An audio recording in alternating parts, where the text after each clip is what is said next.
What's up, guys? So we're gonna show you guys a stock run on a MSI gp66. This one is equipped with the i7-11800H, the Tiger Lake H45. So I just kind of wanted to show you guys what you would expect to get out of the box. So we're running no undervolt and stock clocks. We're going to do a r23 test and just kind of show you guys your numbers. If you get this laptop maybe a little bit different out the box, maybe higher, maybe lower. Mine was a little lower than what some people have tested on here, but it's still pretty high. So we're just going to show you guys. We're going to do an auto fan run. I am running a laptop cooler. This is a thermal take. It does so well. And so we're going to show you guys here. Let me try to zoom in.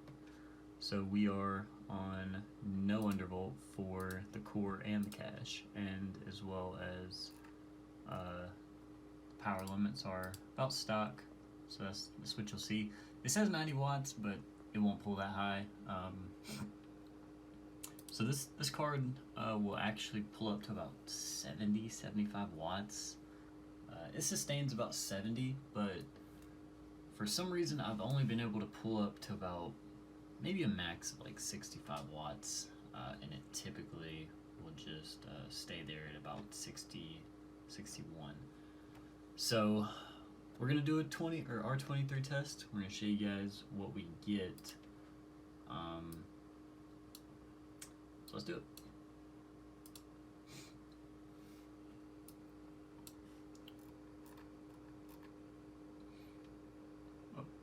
Okay, thought I didn't hit the button.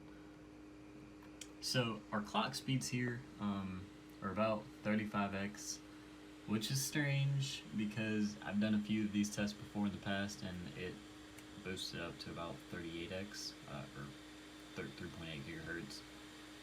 Now the boost clock is about 4.2. That's what you'll see in games, but with AVX instructions on the r23 test, it won't boost that high. So I usually see 3.7, 3.8, but we're only seeing about 3.5.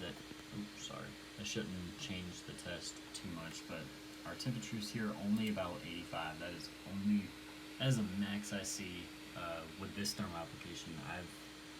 I've actually reinstalled the thermal application on this laptop with some Thermal Grizzly Cryonaut, and you can see here we're only pulling about 57 watts, and on the max was about 63. And this is on stock wattage, so I don't understand why it kind of pulls a little low for that test.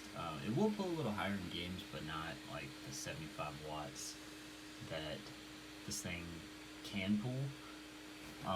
So about 10,800 is what we just saw. That's actually a little bit low. I have seen this thing run higher. The max I've gotten to this thing on a stock run was about somewhere in the 11.3, 11.4 range. Typically it'll post in like the 11.2. 10,000 is still pretty high, but for what this thing can do, I've seen it test higher. So we'll actually do one test on the max fans just to kind of show you guys what to get here. So this does have Cooler Blast 5, and it runs pretty cool. So 85 is what we saw just on auto fans, and so see, like now we usually will get out into the 40s just on an idle run or just idling. But we're gonna do the test again. We're gonna do max fans, just kind of show you guys what we get here. So let's do it.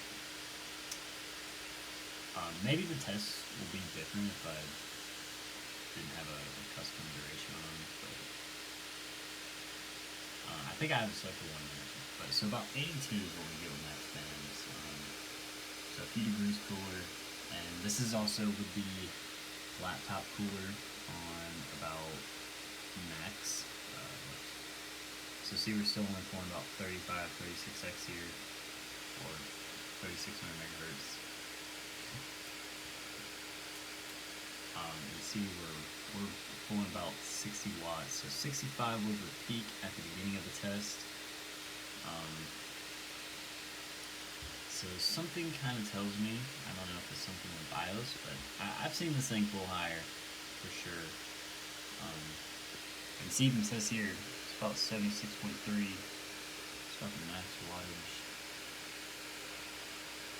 I think 70 is typically about what it'll pull.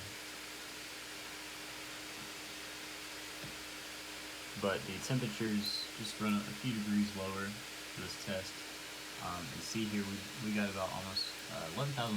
So that's typically about what you'll see. Like I said, I've seen people on YouTube with the same laptop, and they've scored like in the 12,000, 13,000 range. So it just kind of leads to me that it may still have some sort of thermal issue. I'm not sure, but that's still pretty high. That's a stock run, so that's no undervolt and stock clocks. So now we'll tune it up and we'll make a video on how that is. So I'll see you guys in that.